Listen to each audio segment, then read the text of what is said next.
میں نے اپنے ہاتھ پاؤں اور پورے جسم کو دیکھا۔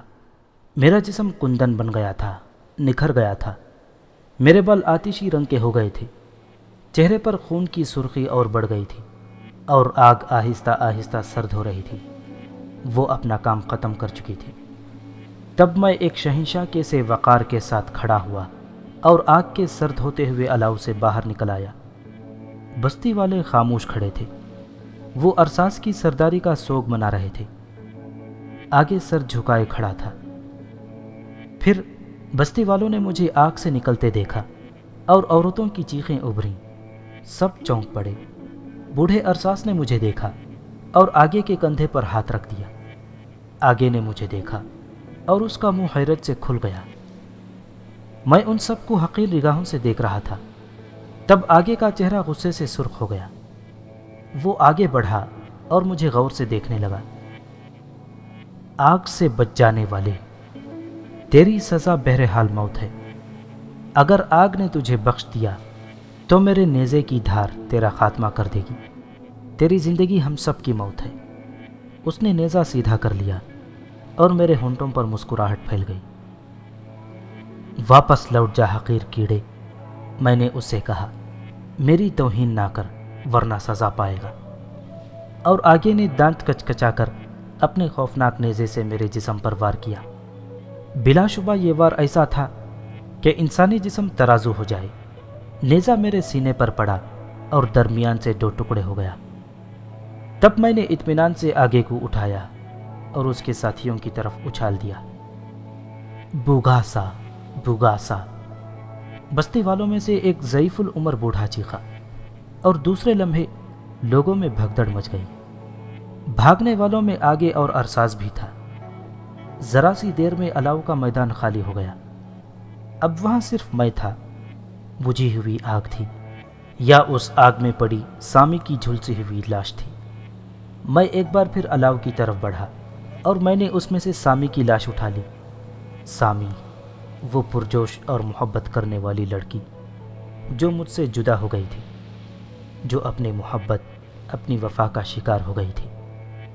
میں اسے الاؤ سے نکال لایا اور اس وقت کے دستور کے مطابق اسے ایک اونچے پتھر پر رکھ دیا۔ کئی منٹوں تک میں خاموش اس کے نزدیک کھڑا رہا اور پھر وہاں سے پلٹا۔ میرے دل میں ہلکی سی خلش تھی۔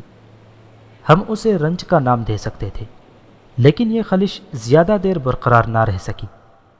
میں نے اسے دل سے مٹا دیا اور واپس بستی کی طرف چل دیا۔ میں بستی والوں کے جذبات سے آگاہ ہونا چاہتا تھا۔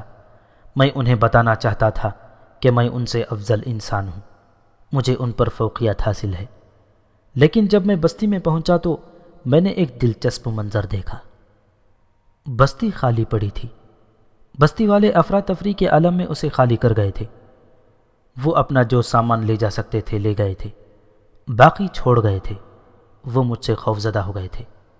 بوگاسا شاید ان کے لیے کوئی خوفناک نام تھا۔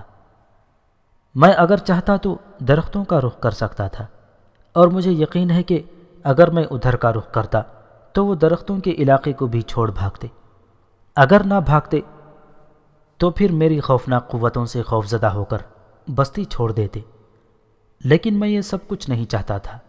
میں اپنی قوتوں سے ایسا کوئی کام نہیں لینا چاہتا تھا، کیونکہ مجھے انسانوں سے کوئی دشمنی نہیں تھی۔ انہوں نے اپنی بستی کی ایک لڑکی کو جلا کر دفنا دیا تھا، میرا کیا بگاڑا تھا؟ چنانچہ میں نے بستی سے ان غاروں کا رخ کیا جہاں بوڑھے ارساس کے بنائے ہوئے ہتھیار موجود تھے۔ تم ان ہتھیاروں میں سے کچھ کو اب بھی دیواروں پر آویزاں دیکھ سکتے ہو، پروفیسر خادر۔ لوہے کے وہ ہتھیار جو اس وقت بنائے گئے تھے جب لوگ فولاد سے ناواقف تھے، جب وہ اسے آگ اگلنے والے غاروں سے نکل آنے والی ایک عجیب چیز سمجھتے تھے۔ ان غاروں میں غذائی اشیاء وافر مقدار میں موجود تھیں۔ میں یہاں ایک طویل عرصہ گزار سکتا تھا، چنانچہ میں وہاں رہنے لگا۔ سامی اب میرے پاس موجود نہیں تھی، لیکن اس کی روح میرے گرد منڈلا رہی تھی۔ میں نے درجنوں بار سامی کی آہٹیں، اس کی ہنسی کی جھنکار وہاں سنی، اس کے قدموں کی چاپ محسوس کی، اور رات کی گھور تاریکیوں میں اس کے مرمری ہاتھوں کو اپنے جسم پر محسوس کیا۔ میں اس تنہائی سے اکتا گیا، ان غاروں سے اکتا گیا۔ میری سمجھ میں نہیں آ رہا تھا کہ میں کیا کروں۔ تب میں نے درختوں کی چھال کے ٹکڑوں پر اپنی داستان حیات لکھی۔ میں نے اپنے تجربات ابتدائی بلندیوں کے ذکر سے شروع کیے۔ ان میں میری بے نام ساتھی کا تذکرہ بھی تھا، ان میں لاقا بھی تھی، اور ان تمام قبیلوں کا تذکرہ تھا جن میں نے زندگی گزاری تھی۔ اب جب یہ طویل داستان اس دور تک پہنچی جو میں سامی کے غاروں میں گزر رہا تھا، تو ایک طویل عرصہ گزر چکا تھا۔ یہ وہ کتاب تھی پروفیسر خادر جو دنیا میں سب سے پہلے لکھی گئی۔ میں نے تمہیں وہ کتاب دکھائی ہے، وہ میری تحریر کردہ ہے۔ میری کتاب مکمل ہو گئی۔ اس کتاب کو تحریر کرتے ہوئے میرا وقت خوب گزرا۔ میں نے ایک نئی دلچسپی تلاش کر لی تھی، لیکن کتاب ختم ہو گئی اور اب میرے لیے کوئی مشغلہ نہیں تھا۔ میں نے سوچا کہ میں درختوں میں جاؤں، ان لوگوں کے ساتھ رہنے کی خواہش ظاہر کروں، لیکن پھر میں نے یہ ارادہ ملتوی کر دیا۔ وہ میرے دشمن تھے، مجھ سے خوفزدہ تھے۔ ایسی صورت میں ہمیشہ ان کی نفرت کا شکار رہتا۔ نہ ہی قبیلے کی کوئی لڑکی مجھے محبت دے سکتی تھی۔ تب میرے ذہن میں ایک خیال آیا، کیوں نہ بوڑھے ارساس کی بنائی ہوئی ریت میں دفن کشتی میں سے سمندروں کی سیر کروں۔ ممکن ہے بوڑھے کے خیال کے مطابق میں دوسری دنیاؤں میں جا نکلوں۔ اس دنیا میں مجھ سے نفرت کرنے والے نہ ہوں گے اور میں ان کے درمیان آرام سے رہ سکوں گا۔ یہ خیال میرے ذہن میں جڑ پکڑ گیا اور میں نے اس سمندری سفر کی تیاریاں شروع کر دیں۔ مجھے اپنی کتاب سے بہت محبت تھی۔ میں نے اسے سنبھال کر رکھا، کچھ آہنی ہتھیار لیے اور کافی مقدار میں کھانے پینے کی چیزیں لیں۔ پھر میں نے ریت میں دفن کشتی کو کھود کر نکالا اور اسے لے کر سمندر کی طرف چل پڑا۔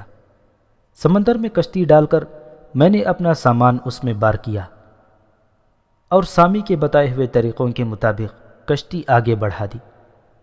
سبک رو کشتی سمندر کی لہروں میں جھومتی ہوئی آگے بڑھنے لگی۔ مجھے سامی یاد آئی جس کے ساتھ میں نے سمندر کی سیر کی تھی، لیکن اب میں تنہا تھا۔ سامی کے کھنکتے قہقہے میرے ساتھ نہ تھے۔ ساحل دور ہوتا رہا، کشتی سفر کرتی رہی۔ سمندر پر میری پہلی رات سخت خوفناک تھی۔ تیز ہوائیں لہروں میں ہیجان بپا کر رہی تھیں اور طاقتور لہریں مجھے اپنی طاقت کا احساس دلا رہی تھیں۔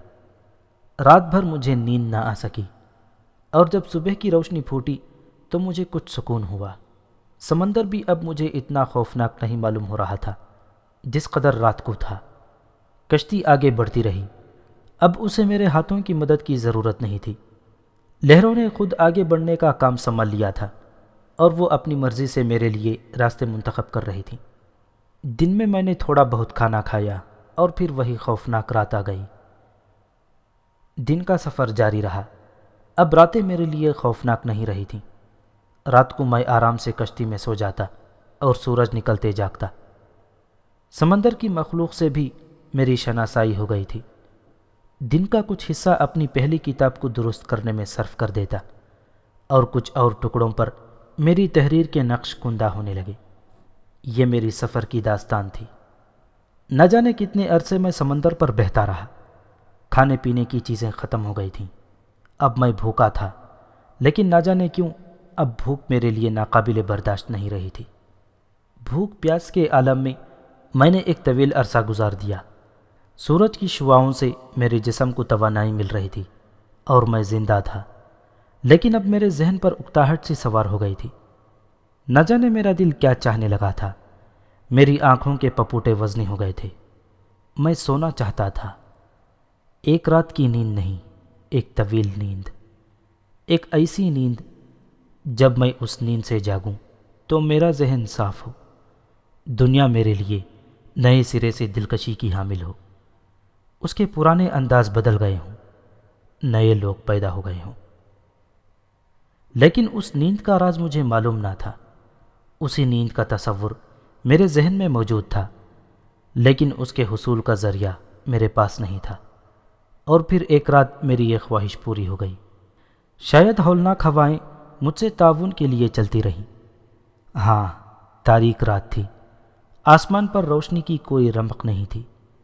فضا میں عجیب سی بے کلی تھی۔ میرا ذہن ساکھ تھا۔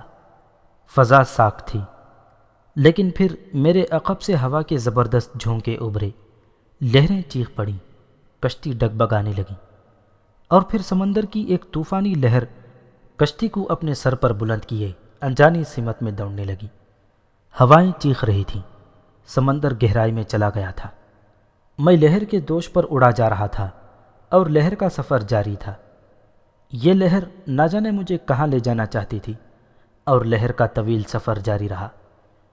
پھر میری آنکھوں نے ایک سفید زمین دیکھی، تا حد نگاہ سفید زمین، جو طوفانی رفتار سے میری طرف دوڑ رہی تھی۔ میں اس خوفناک سفیدی کو گھور رہا تھا۔ لہر نے مجھے اس سفیدی پر پٹخ دیا، میرے جسم کو ٹھنڈی ہواؤں کا احساس ہوا، اور اس خنکی میں مجھے نیند آ گئی۔ عالم نوم میں میں نے اپنے جسم پر سفید ذرات کی بارش محسوس کی۔ سفید ذرات میرے جسم پر تہ در تہ چڑھتے جا رہے تھے، اور میں ان ذرات کی خوشگوار نمی میں گہری نیند سو گیا، ایک طویل عرصے کے لیے۔ فروزاں کی آنکھیں نیند سے بوجھل ہو رہی تھیں، لیکن اس نے اس رنگین اور پراسرار داستان کا ایک ایک لفظ بغور سنا تھا۔ ایک تو اس کا انداز بیاں، پھر اس کی پراسرار لیکن دلوں کو موہ لینے والی شخصیت، اس کی مردانہ وجاہت جو صنف مخالف پر بھی بھرپور تاثر چھوڑتی تھی، اس کے بولنے کا انداز، اس کی آنکھوں کی چمک سننے والے کو انہی جہانوں کی سیر کرا رہی تھی جن کی داستان وہ بیان کر رہا تھا۔ جب وہ خاموش ہوتا تو ایسے لگتا جیسے رواں دواں زندگی پر گہرا سکوت چھا گیا ہو، کائنات خاموش ہو گئی ہو۔ دونوں لڑکیوں کو محسوس ہوتا جیسے انہیں ان وادیوں سے زبردستی نکال دیا گیا ہو جہاں کی وہ سیر کر رہی تھی۔ ہاں، انہی وادیوں کی جہاں لاکا کی وحشیانہ چیخیں گونجتی تھیں، انہی وادیوں کی جہاں سامی کو آگ میں زندہ جلا دیا گیا تھا۔ جب وہ کسی جنگ کی داستان بیان کرتا تو ان کے دل خوف سے دھڑکنے لگتے، اور وہ اس جنگ کا اختتام جاننے کے لیے بے چین ہو جاتی۔ جب وہ اپنی کسی مصیبت کے بارے میں بتا رہا ہوتا تو ان کا دل اس کے لیے تڑپنے لگتا، اور ان کی آرزو ہوتی کہ وہ اس مصیبت سے بخیر و خوبی نکل آئے۔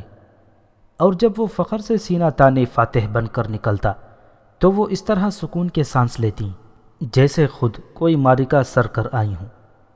جب وہ کسی خوبصورت لڑکی کا ذکر کرتا تو ان کے چہروں پر شفق پھوٹ آتی، اور وہ چور نگاہوں سے ایک دوسرے کو دیکھنے لگتی، جیسے ان کی چوری پکڑی گئی ہو، جیسے ان کے رنگین خیالوں کو سر عام عریاں کر دیا گیا ہو۔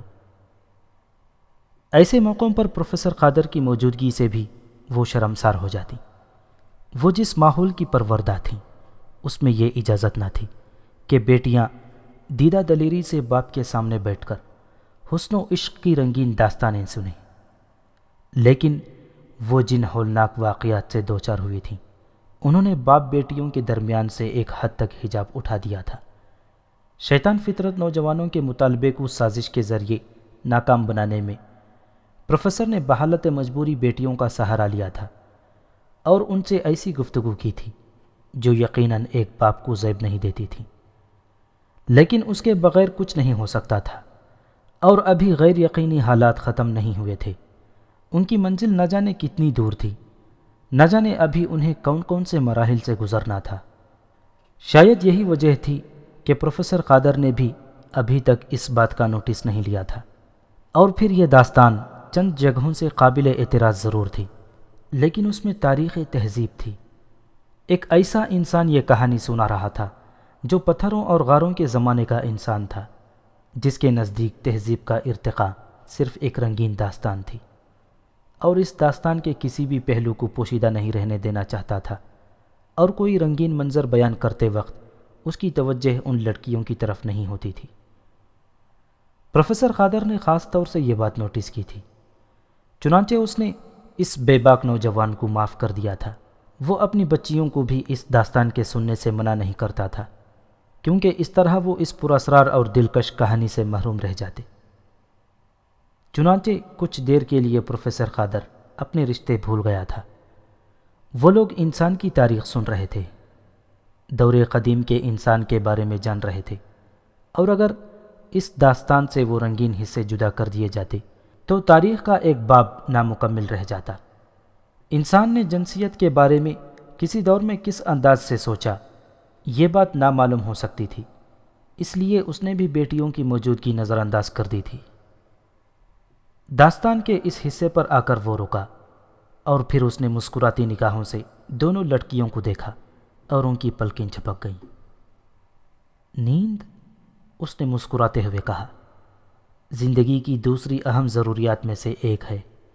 میں تو صدیوں جاگتا ہوں اور پھر صدیوں کی نیند صدیوں تک پوری کرتا ہوں، لیکن آپ لوگوں کا تعلق اسی عالم سے ہے پروفیسر۔ میں ان دونوں حسین لڑکیوں کی آنکھوں میں نیند کے سائے دیکھ رہا ہوں، اس لیے اب چند لمحات کے لیے اپنی داستان ملتوی کرتا ہوں تاکہ آپ کچھ دیر آرام کر لیں، اور اس وقت تک میں ان واقعات کو اپنے ذہن میں تازہ کر لوں گا جو میری پہلی نیند کے بعد شروع ہوئے۔ کل دن کی روشنی ان غاروں کو جگائے گی تو میں اپنی داستان کے کچھ اور حصے آپ کو سنا دوں گا۔ پروفیسر خاطر نے ایک گہری سانس لی اور مسکراتے ہوئے بولے، تم جو کوئی بھی ہو، تمہاری داستان دنیا کی سب سے زیادہ پراسرار داستان ہے، اور جو کچھ تم نے بتایا ہے پوری دنیا کے لیے حیرت انگیز ہوگا۔ تاریخیں تو بہت سی مرتب ہوئی ہیں، لیکن انسان کی معلومات صرف ان کتابوں تک محدود تھیں جو ان کے جیسے دوسرے مورخوں نے لکھی۔ انسانی تاریخ کا کوئی بھی مورخ تاریخ کو اس خوبصورت داستان کی طرح نہیں بیان کر سکتا۔ اگر تم نے رودات کو اسی انداز میں لکھا ہے تو میں تمہیں کیا کہوں، میرے پاس الفاظ نہیں ہیں۔ تم میری داستان پر شبہ کرنے میں حق بجانب ہو پروفیسر، لیکن میں تمہیں ایسے ثبوت دوں گا جن سے تمہیں میری داستان کے ایک ایک لفظ پر یقین آ جائے گا۔ اطمینان رکھو، اس نے بدستور مسکراتے ہوئے کہا، اور پھر اس کے اشارے پر پروفیسر اٹھ کھڑا ہوا اور وہ ان تینوں کو لیے ہوئے غار کے ایک حصے میں آیا۔ مجھے یقین ہے پروفیسر کہ تم یہاں خوشگوار نیند سو سکو گے۔ ہاں، ایک بات اور کہہ دوں، تاریخ کے بے شمار ادوار میں میرے بے شمار روپ رہے ہیں، لیکن میں ہمیشہ باظرف دوست رہا ہوں۔ میری نگاہوں میں انسان کی وقت ہے، اس لیے دل سے میرے بارے میں تمام وسوسوں کو نکال کر سکون سے سوؤ اور اپنا اعتماد بحال رکھو۔ یہی بات میں ان لڑکیوں سے کہوں گا، دوسری صورت میں میرے دل کو تکلیف ہوگی۔ اچھا، کل تک کے لیے رخصت۔ اور وہ غار سے باہر نکل گیا۔ تب پروفیسر نے ایک گہری سانس لی۔ آرام کرو فروزہ، لیٹ جاؤ فرزانہ۔ بے شک اس کی کہانی ایک تاریخی سرمایہ ہے، کاش ہم اسے مہذب دنیا تک لے جا سکیں۔ وہ جو کچھ بھی ہے در حقیقت ایک باوقار دوست ہے۔ اس کے ایک بھی انداز میں نے لغزش نہیں پائی ہے، اور یہ میرا تجربہ ہے۔ اس کے لیے تم آرام سے سو جاؤ۔ لڑکیاں خاموشی سے لیٹ گئیں۔ پروفیسر ان سے کچھ دور لیٹ گیا اور تھوڑی دیر کے بعد اس کے خراٹے گونجنے لگے۔ فرزانہ اور فروزہ ابھی تک ایک دوسرے سے لپٹی ہوئی لیٹی تھیں، حالانکہ نیند سے ان کی آنکھیں بند ہوئی جا رہی تھیں، لیکن ذہن میں اب تک کے سنے ہوئے واقعات گردش کر رہے تھے، اور یہ واقعات نیند کو قریب نہیں پھٹکنے دے رہے تھے۔ کافی دیر خاموشی رہی، تب فروزہ نے فرزانہ کے کان میں سرگوشی کی۔ باجی۔ فرزانہ نے ایک گہری سانس لی۔ کیا سوچ رہی ہو باجی؟ کچھ نہیں، فرزانہ نے جواب دیا۔ کیا تم اس داستان کو جھوٹ سمجھتی ہو؟ نہیں۔ تب وہ کیا ہے باجی؟ فروزہ نے سسکی سی لی۔ ایک ناقابل یقین شخصیت، اس سے زیادہ اور کیا کہہ سکتی ہوں؟ وہ جو کچھ بھی ہے باجی، اس کی داستان بڑی پرکشش ہے۔ ہائے، اس نے کیسے کیسے لوگوں کے ساتھ زندگی گزاری ہے۔ بے شک اس دور کی لڑکیاں بھی اس کی پراسرار شخصیت کو بہت پسند کرتی ہوں گی۔ ہاں فروزہ، اس سے زیادہ حسین نوجوان آج تک نگاہوں سے نہیں گزرا۔ کتنا بہادر ہے وہ، لیکن ہمیں اس سے متاثر نہیں ہونا چاہیے باجی۔ وہ مافوق الفطرت حیثیت کا حامل ہے، ہمیں اس کی داستان کا کوئی حصہ نہیں بننا چاہیے، ہمیں احتیاط کرنا ہوگا، فروزہ نے کہا، اور فرزانہ گردن گھما کر اسے دیکھنے لگی۔ تب فروزہ نے شرم سے آنکھیں بند کر لیں۔ اس کی آنکھوں میں کچھ انجانی خواہشیں صاف پڑھ ہی جا سکتی تھیں۔ فرزانہ کو ہوشیار رہنے کی تلقین کرتے ہوئے وہ خود خوف زدہ تھی۔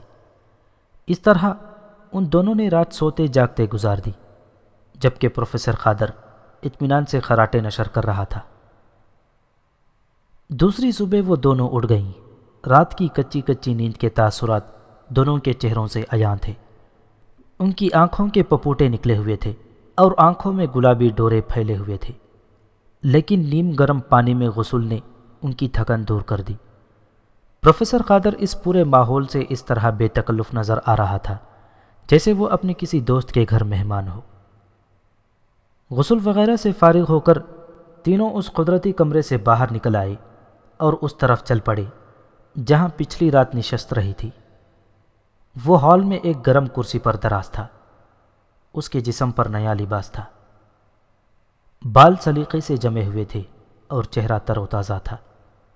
ان لوگوں کو دیکھ کر وہ کرسی سے اٹھا، قدرے خم ہو کر انہیں تعظیم دی اور پھر مسکراتے ہوئے بولا، مجھے یقین ہے رات آرام سے گزری ہوگی دوستوں، بے حد آرام سے، بڑی خوشگوار نیند آئی، اور تمہیں یہ سن کر خوشی ہوگی کہ میں نے تمہاری میڈم لاکا اور خاتون سامی سے بھی ملاقات کی تھی، دونوں خیریت سے ہیں۔ پروفیسر قادر نے مزاحیہ انداز میں کہا اور وہ ہنس پڑا۔ خوب خوب، آپ نے وہاں میری جگہ تو نہیں لے لی تھی پروفیسر؟ اس نے بھی مذاق کیا۔ اوہ نہیں بھائی، جنگلی جانوروں سے مجھے بڑا خوف محسوس ہوتا ہے، اور پھر تمہاری طرح میرے جسم نے کائنات کے ہر موسم میں پرورش نہیں پائی، پروفیسر نے جواب دیا، اور وہ کھلکھلا کر ہنس پڑا۔ فرزانہ اور فروزہ کو اس کے موتی جیسے دانتوں کی دلکش چمک بے حد پسند تھی۔ تب وہ آگے بڑھتے ہوئے بولا، آئیے پروفیسر، ناشتہ ہو جائے، اس کے بعد نشست جمے گی۔ ویسے میں لڑکیوں کو زیادہ خوش و خرم نہیں دیکھ رہا، شاید انہیں خوفناک خواب ستاتے رہے ہوں اور یہ سکون کی نیند نہیں سو سکیں۔ میں نہیں کہہ سکتا کہ دونوں میں کون سی بات ہے، ممکن ہے میرے خراٹے ان کی نیند میں خلل انداز ہوئے ہوں۔ اوہ نہیں ڈیڈی، ایسی کوئی بات نہیں، فرزانہ نے جلدی سے کہا۔ بہرحال آپ لوگوں کی کسمندی ابھی دور ہو جائے گی، اس نے کہا، اور اس ہال سے نکل کر اس دوسرے ہال میں پہنچ گئے جہاں کھانے کی خوبصورت میز پڑی ہوئی تھی اور اس میز پر انواع اقسام کا ناشتہ چنا ہوا تھا۔ کیا مطلب، یہ انتظامات کس نے کیے؟ پروفیسر نے حیرت سے کہا۔ میں نے، بس آپ لوگوں کا انتظار تھا، میں نے سوچا آپ کی نیند میں خلل انداز نہ ہوں، ورنہ ناشتہ تو بہت پہلے تیار تھا۔ بھائی اچھا نہیں معلوم ہوتا، یہ کام تمہارا نہیں ہے، کل سے تکلف بالائے طاق رکھ کر یہ کام لڑکیوں کے سپرد کر دو۔ اگر ضرورت ہوئی تو ایسا ضرور کرتا، مجھے ان میں سے کچھ تیار نہیں کرنا پڑا، آپ دیکھ چکے ہیں۔ مگر یہ صدیوں پرانی چیزیں بھی خوب ہیں، اور ان کی تر و تازہ رکھنے کا انتظام بھی تم نے خوب کیا ہے۔ پروفیسر ایک کرسی گھسیٹ کر بیٹھتے ہوئے بولا۔ اس نے لڑکیوں کو بیٹھنے کی پیشکش کی اور خود بھی بیٹھ گیا۔ پھر اس نے ایک سبز رنگ کا جگ اٹھایا جس میں سبز سیال موجود تھا، جو اس نے آدھا انچ گلاسوں میں اونڈیلا اور ان تینوں کی طرف گلاس بڑھا دیے۔ یہ کیا ہے؟ پروفیسر قادر نے پوچھا۔ کام کی چیز ہے پروفیسر، براہ کرم آپ بھی اسے پی لیں۔ لڑکیوں نے ایک دوسرے کی طرف دیکھا اور پھر گلاس اٹھائے۔ سیال کی خوشبو ہی مسحور کن تھی، انہوں نے اسے حلق میں اونڈیل دیا۔ پروفیسر نے بھی ایسا ہی کیا تھا۔ سیال کا اثر فوری طور پر ہوا تھا، انہیں اپنے جسموں کی تھکن نچوڑتی محسوس ہوئی، آنکھوں کا بوجھ معدوم ہو گیا اور ذہنوں پر خوشگوار کیفیت چھا گئی۔ تب پروفیسر نے حیرت زدہ لہجے میں کہا، اگر مناسب سمجھو تو مجھے ایک بات بتاؤ۔ ضرور پروفیسر، آپ کو اجازت ہے، مجھ سے کسی بھی وقت کوئی بھی بات پوچھ سکتے ہیں۔ شکریہ، میں نے تمہاری پراسرار شخصیت کو تسلیم کر لیا۔ بے شک تم نے مختلف ادوار میں زندگی گزاری ہے، تم نے بہت کچھ دیکھا ہے، لیکن سائنس کے یہ فارمولے تمہیں کہاں سے مل گئے؟ آپ سائنس کو آج کا علم کیوں سمجھتے ہیں پروفیسر؟ سائنس ہر دور میں رہی ہے، کیا آپ کے خیال میں زمانہ قدیم کے انسان سائنس سے ناواقف تھے۔ اگر آپ کا یہ خیال ہے تو غلط ہے۔ سائنس وقت کی ضرورت ہے۔ اگر آپ آج کی سائنس کو بھی بہت زیادہ ترقی یافتہ کہتے ہیں تو وہ بھی غلط ہے۔ دراصل ہر دور نے اپنی ضروریات پوری کی ہیں اور انسان کی تحقیق نے اسے وہ تمام چیزیں مہیا کر دیں جن کی انہیں ضرورت تھی۔ میں نے طویل عمر گزاری، بلکہ ان حقیقتوں پر بھی نگاہ رکھی ہے جو کسی بھی دور کے انسان کی ضرورت ہوتی ہے۔ میں محققوں کے ساتھ رہا ہوں اور میں نے ان سے بہت کچھ سیکھا ہے۔ مجھے اپنی بقا کے لیے ان چیزوں کی ضرورت پیش آئی۔ آپ نے میری لیبارٹری دیکھی، وہ عمل دیکھا جس سے میرا جسم اسی حالت میں موجود تھا جس میں سویا ہوا تھا۔ یہ سب کچھ میری ان کاوشوں کا نتیجہ ہے جو میں نے ہر دور کے محققوں کے ساتھ وقت صرف کر کے کی ہیں۔ میں نے ان کے تجربات سے بے حد فائدہ اٹھایا ہے۔ انہی کی پیشن گوئیوں سے میں نے آنے والے زمانے کے متعلق سمجھا ہے۔ وہ لوگ موسم کی رفتار سے، فضاؤں کی تبدیلی سے، آنے والے انسانوں اور تبدیل ہونے والے ہستیوں کا اندازہ لگاتے تھے۔ میں بھی اس فن میں ماہر ہو گیا اور پھر میری پیشن گوئیاں ان سے بہتر نکلیں۔ سب حقیقت آپ خود دیکھ رہے ہیں پروفیسر۔ یہ لباس، یہ زبان، یہ کتابیں، ضروریات کا یہ سامان، یہ سب میری پیشن گوئی کی حیثیت رکھتا ہے۔ اور آپ دیکھ لیں کہ میری پیشن گوئی بالکل درست ہے۔ یہ لباس میں نے اس دور کے لیے تیار کرایا تھا۔ اس وقت یہ لباس تیار کرنے والے مجھے پاگل تصور کر رہے تھے، لیکن میرا خیال ہے یہ آپ کے لیے اجنبی نہیں ہے۔ پروفیسر نے ایک گہری سانس لی۔ اس کا مقصد یہ کہ تم آئندہ آنے والے ادوار کی بھی پیشن گوئی کرو گے؟ کروں گا نہیں پروفیسر، کر چکا ہوں۔ میں تمہیں آئندہ ادوار سے روشناس کراؤں گا۔ میرا وعدہ ہے کہ تم دیکھو گے کہ میری پیشن گوئی میں زیادہ فرق نہیں۔ لیکن بھائی، میں تمہاری طرح وہ دور دیکھنے کے لیے زندہ تو نہ رہ سکوں گا، پروفیسر نے مسکراتے ہوئے کہا، اور اس کے ہونٹوں پر بھی ایک پراسرار مسکراہٹ پھیل گئی، ایک ایسی مسکراہٹ جسے کوئی معنی نہیں پہنائے جا سکتے تھے۔ ناشتہ شروع ہو گیا۔ لڑکیاں بے چین تھیں، گو یہ گفتگو بھی دلچسپ تھی، لیکن وہ اس کے بعد اس کی داستان سننا چاہتی تھیں۔ وہ جاننا چاہتی تھیں کہ اس کے بعد کیا ہوا۔ چنانچہ انہوں نے جلدی جلدی ناشتہ کر لیا۔ وہ بدستور مسکرا رہا تھا، ان کی کیفیت سمجھ رہا تھا۔ چنانچہ ناشتہ ختم کرنے کے بعد وہ اٹھ گیا۔ آئیے پروفیسر، اسی کمرے میں چلیں، آپ کی لڑکیاں بے چین ہیں۔ اوہ ہاں بھائی، میں جاننا چاہتا ہوں کہ تم اس پہلی نیند سے کس طرح جاگے جو تمہارے لیے متوقع نہیں تھی۔ میرا مطلب ہے تم جان بوجھ کر تو نہیں سوئے تھے۔ اس نے کوئی جواب نہ دیا اور وہ خاموشی سے اٹھ کر واپس اسی کمرے میں آ گئے جہاں پچھلی رات گفتگو کرتے رہے تھے۔ اس نے ان لوگوں کو بیٹھنے کی ہدایت کی اور پھر خود ایک میز کی طرف بڑھ گیا۔ اس میز پر بھی ایک چوکور بکس رکھا ہوا تھا۔ اس نے سیاہ رنگ کا وہ بکس اٹھایا اور اسے لیے ہوئے پروفیسر کے سامنے پہنچ گیا۔ پھر اس نے بکس کھولا۔ اس میں تہ در تہ عجیب سے پتے چنے ہوئے تھے۔ ان سبز پتوں پر سفید رنگ کی اجنبی سی تحریر تھی۔ اس نے ایک چوڑا پتا نکال کر ہتھیلی پر رکھا اور اسے پروفیسر کے سامنے کرتے ہوئے بولا، اس تحریر سے آپ واقف نہ ہوں گے پروفیسر۔ اور پروفیسر پتے پر جھک گیا۔ ظاہر ہے اس کے فرشتے بھی اس تحریر کو نہ سمجھ سکے تھے۔ اس نے گردن ہلا دی۔ تب وہ مسکرایا، یہ بھی میری ہی تحریر ہے۔ یہ اس دور میں رائج تھی جب میں نے دوسری بار آنکھ کھولی۔ اس نے چند پتے الٹے اور پھر ان پر سے 2 چوڑے پتے اٹھائے۔ سنو پروفیسر، یہ تحریر میرے ہیں، لیکن میں نے بوڑھے ارکاک کی کتاب سے نقل کی تھی۔ ارکاک جو میرا دوست تھا اور بلا شبہ اپنے دور کا ایک عالم تھا۔ چونکہ یہ تحریر میرے متعلق تھی، اس لیے میں نے اس کی اجازت سے اسے نقل کر لیا تاکہ میری کتاب مکمل ہو جائے۔ سنو پروفیسر، ارسانہ کی خون ریزوں کی چہرہ دستیاں بڑھ چکی تھیں۔ برف کے سفید ویرانے ہمارے خون سے رنگ گئے تھے۔ سفید برف پر سرخ دھبے نظر آتے تھے تو ہم سمجھ لیتے کہ ارسانہ کی وحشیوں کا کوئی گروہ ادھر سے گزرا ہے۔ خوف سرد ہو گیا ہے، آگ جاگ رہی ہے، اور اس آگ کا نام ہے باروک۔ بلا شبہ وہ جواں مرد ہے جلانے والا اس کی رہنمائی کرے۔ اس نے پتا رکھ دیا اور دوسرا پتا اٹھا لیا۔ یہاں سکوت ہے۔ بارود کے لشکری بڑھتے جا رہے ہیں۔ مانیرا کے غار فولادی ہتھیاروں کے مسکن بن گئے تھے۔ بہت جلد روشنی ہماری ہوگی، ہم تاریکیوں سے نکل آئیں گے۔ اب ہمارے پاس بے شمار دوڑنے والے جانور ہیں اور بے شمار بہادری دکھانے والے۔ تیسرے پتے کی تحریر یوں تھی: خبر دینے والوں نے آراسنا کے خون ریزوں کے بارے میں بتایا کہ وہ ادھر آ رہے ہیں۔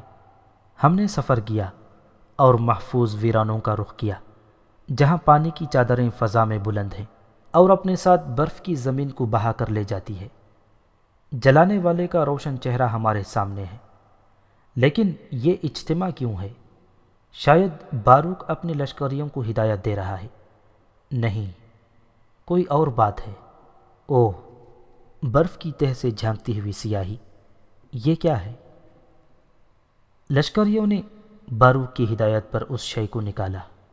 آہ، یہ تو سمندر کی لہروں پر تیرنے والا جانور ہے جسے لکڑی سے تیار کیا جاتا ہے۔ مگر اس میں یہ کون ہے؟ جلانے والے کی قسم، یہ تو ہمارا جیسا انسان ہے، مگر یہ اس برف میں کہاں سے آیا؟ کیا یہ ہماری فتح کی علامت ہے؟ کیا یہ جلانے والے کا اشارہ ہے؟ یہ میں تھا پروفیسر، اس نے پتے کو احتیاط سے بکس میں رکھتے ہوئے کہا، اور دوسرے پتے اس پر جمانے لگا۔ پھر اس نے یہ عجیب و غریب کتاب بند کر دی، بکس کو احتیاط سے اس کی جگہ پر رکھ دیا، اور پھر ان کے سامنے بیٹھتے ہوئے اس نے اپنی داستان شروع کر دی۔